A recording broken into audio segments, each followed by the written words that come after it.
firstly, sobrang refreshing and interesting ng piniling song ni Venice. Kaya ako napaikot talaga. And sobrang na-enjoy ko talaga yung performance niya.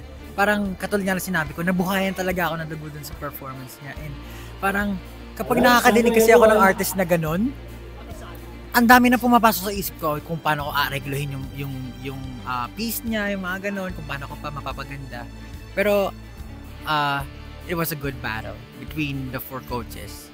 And I'm glad na pinili niya rin si Coach Billy. Ayun lang, sayang. Pero that's fine. Nakakatuwa, sobrang nakakatuwa yung bata. So good luck to her and to his team.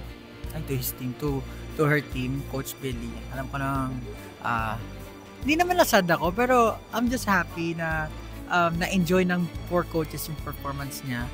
And nakita ko yung smile ng bata, talagang na-enjoy niya yung stage. So yun yung pinakamahalaga sa akin. Alam ko naman na lahat ng coaches dito magagalingin, mabibigyan talaga siya ng tips kung paano niya mapapaganda yung performance niya. Pero okay lang kahit hindi ako napili. She's in good hands.